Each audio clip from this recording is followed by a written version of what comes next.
आदरणीय मेरे प्रिय दोस्तों और भक्तों, श्रीमद् भागवत में राम कथा का स्वरूप यह हेडिंग है। इस विषय पर यह वृतांत आपके समक्ष रखने जा रहा हूं। दोस्तों, उम्मीद करता हूं कि यह सूक्ष्म वृतांत आपको पसंद आएगा। लगभग 10-12 मिनट का होने वाला यह वृतांत है। आपसे विनती है कि बने रहिए इस वृतांत के अंत तक, तभी आपको श्रीमद् भागवत में राम कथा का स्वरूप नामक यह वृतांत समझ में आ पाएगा। तो दोस्तों, आइए इस वृतांत को शुरू करने की इजाजत दीजिए। बदनुध्यासिना युक्ता कर्म ग्रंथि निबंधनम छिन्दन्ति को विदास्तस्य को न कुर्यात् कथारतिम। श्रीमद् भागवत गीता के पहले अध्याय, जिसमें कर्मों की ग्रंथि बड़ी कठोर है। विचारवान पुरुष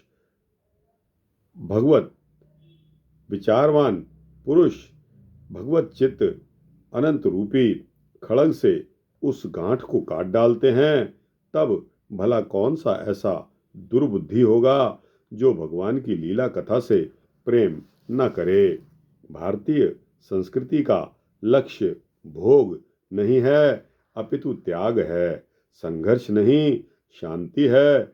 विषमता नहीं, समता है। हम इसे चिंतन की अल्पज्ञता ही मानेंगे कि मोक्ष की प्राप्ति मरण के पश्चात मिलती है। इसका तो अर्थ यह हुआ कि सुख और पवित्रता जीवन की वस्तु नहीं रही। जीवन शुद्धि एक नकद धर्म है। भगवत शास्त्र का सिद्धांत है कि मानव अपने जीवन के प्रत्येक श्वास में स्वर्ग और मोक्ष का आनंद ले सकता है।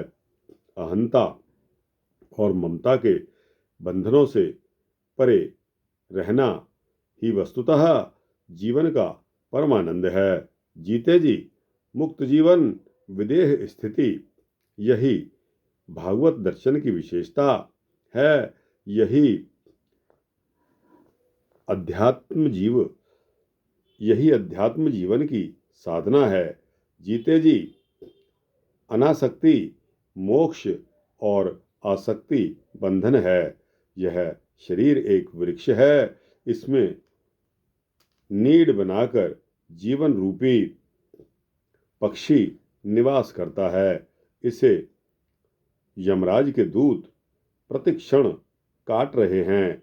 जैसे पक्षी कटते हुए वृक्ष को देखकर उड़ जाते हैं, वैसे ही अनासक्त जीव भी इस शरीर को छोड़कर मोक्ष का भागी बन जाता है, परंतु आसक्त जीव दुख ही भोगता रहता है।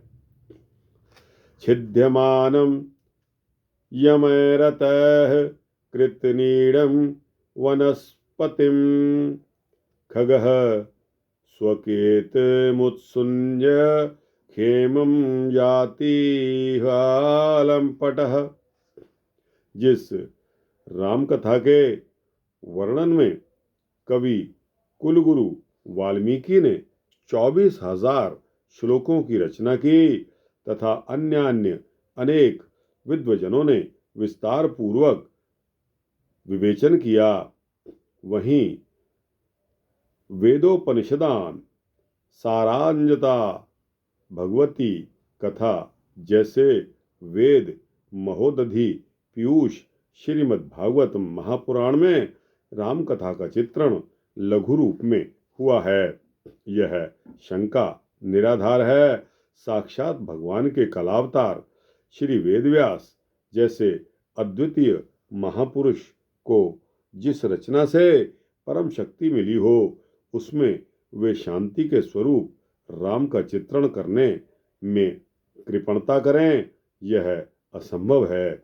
वास्तविकता तो यह है कि यदि भागवत के गहन अध्ययन का निष्कर्ष निकाला जाए तो श्री राम के जिस पक्ष से मानव का चतुर्मुखी विकास अनुस्यूत है, उसे प्रतिभासित करके उन्होंने गागर में सागर की युक्ति को चरितार्थ कर दिया है।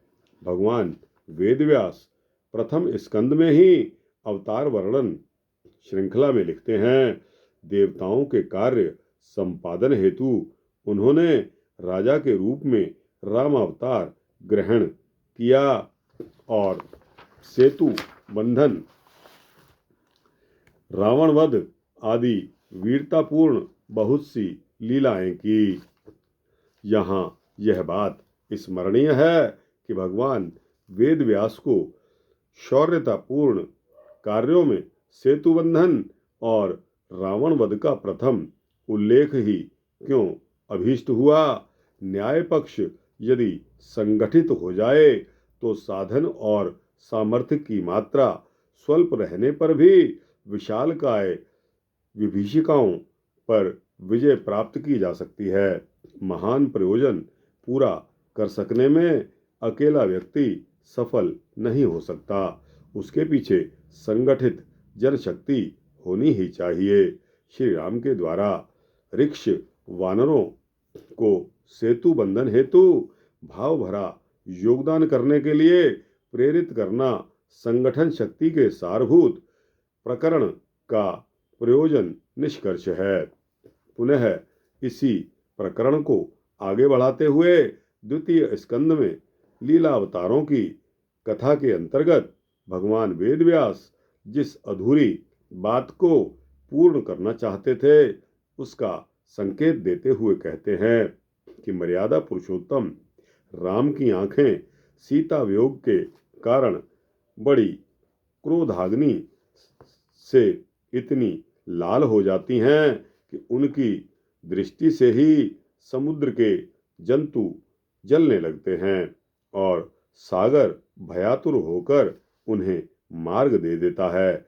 इसी संदर्भ में वे राम की तुलना त्रिपुर विनाशक शंकर से करते हैं। रावण के घमंड का जितना सटीक उदाहरण श्रीमद् भागवत में देखने को मिलता है, उतना अन्यत्र किसी और ग्रंथ में नहीं मिलता। जब रावण की कठोर छाती से टकराकर इंद्र के वाहन ऐरावत के दांत चूर चूर होकर चारों ओर फैल गए थे, जिससे दिशाएं सफेद हो गई थी, तब दिग्विजयी रावण अहम में मदोन्मत्त अट्टहास कर उठा था। उसी रावण का घमंड श्री राम के धनुष की टंकार से प्राणों के साथ तत्क्षण विलीन हो जाता है। भागवत में भगवान व्यास का यह वर्णन पढ़कर श्री राम के अद्वितीय शौर्य और पराक्रम का सहज परिचय हो जाता है, परंतु नवम स्कंद में जब वे भगवान श्री राम की लीलाओं का वर्णन करते हैं, तब श्री राम सुकुमारता के विषय में लिखते हैं। गुरुवंथे त्यक्तराज्योस्य चरदनुवनम् पद्मपदभ्यां प्रियायाः पाणि स्पर्शाक्षमाभ्यां मृजितपथुस्ति यो हरीन्द्रानुजाभ्याम।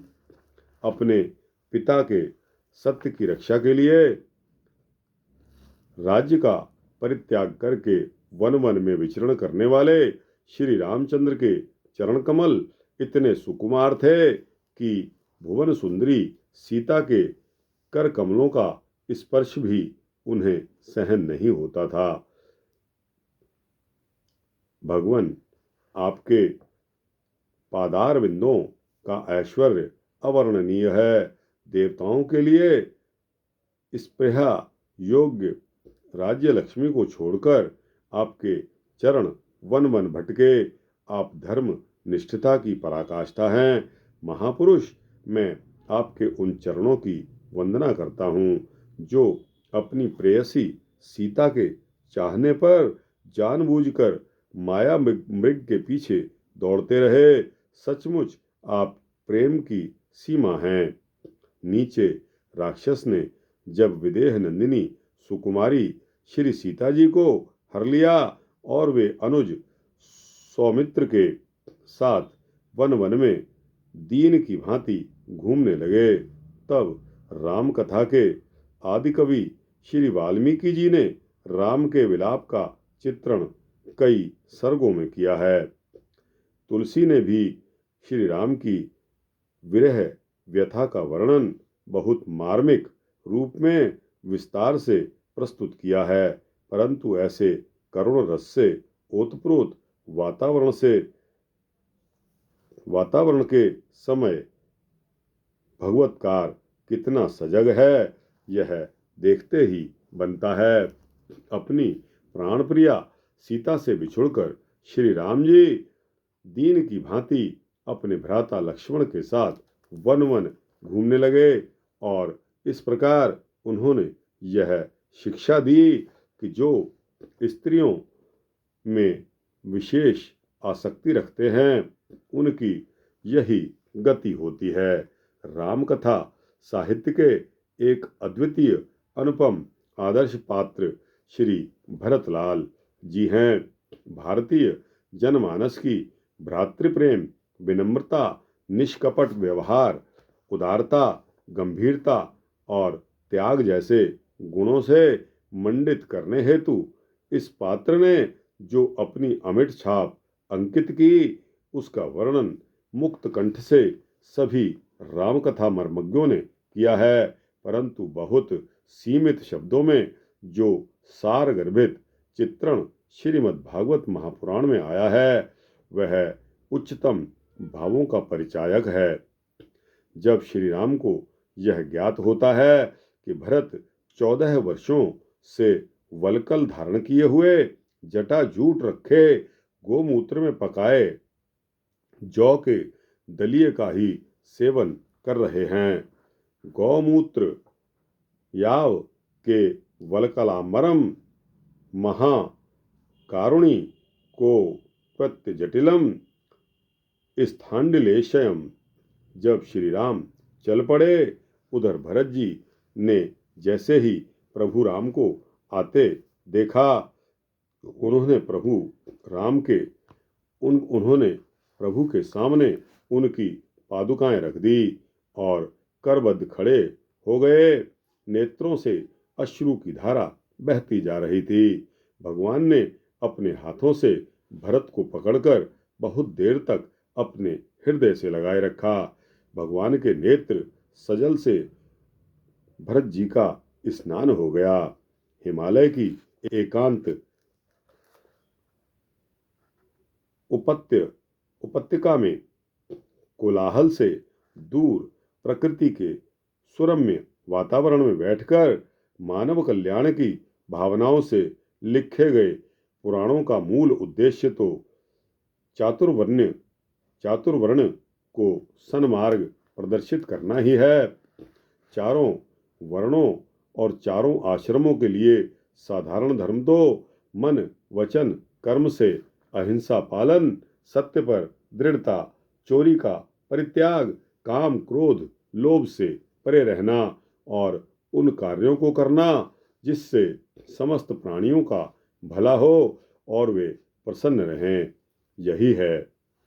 विशेष रूप से गार्हस्थ्य धर्म की श्रेष्ठता को प्रतिपादित करने से गृहस्थ्य धर्म की श्रेष्ठता को प्रतिपादित करने में सजग श्री राम के चरित्र चित्रण में भगवत कार ने जिस जागरूकता का परिचय दिया है वह स्तुल्य है। श्री राम एक पत्नी व्रत धारक थे। उनके चरित्र अत्यंत पवित्र एवं राजर्षियों जैसे थे। वे गृहस्थोचित स्वधर्म की शिक्षा देने के लिए स्वयं उस धर्म का आचरण करते थे। भगवान वेदव्यास ने शब्दों में मैं भी उन्हीं रघुवंश शिरोमणि भगवान श्री रामचंद्र जी की शरण ग्रहण करता हूँ, जिनका निर्मल यश समस्त पापों का विनाश कर देने वाला है। वह इतना व्यापक है कि दिग्गजों का श्यामल शरीर भी उनकी उज्ज्वलता से चमक उठता है। आज भी बड़े बड़े ऋषि महर्षि राजाओं की सभा में उनका गान करते रहते हैं। स्वर्ग के देवता और पृथ्वी के नरपति अपने कमनीय किरीटों से उनके चरण कमलों की सेवा करते रहते हैं। तो दोस्तों, यह सूक्ष्म तांत आपके समक्ष रखा श्रीमद् भागवत गीता में श्री राम कथा का स्वरूप आपको कैसा लगा? अच्छा लगा हो तो इसको लाइक और शेयर करते हुए अपने दोस्तों, भक्तों, मित्रों, जिज्ञासुओं तक पहुंचाना। कमेंट सेक्शन में अपनी राय अवश्य देना। इस चैनल को सब्सक्राइब कर देंगे तो आपको इसी तरह से सूक्ष्म भक्ति वृत्तांत सबसे पहले मिलते रहेंगे। जय श्री सीतारामचंद्र भगवान की जय।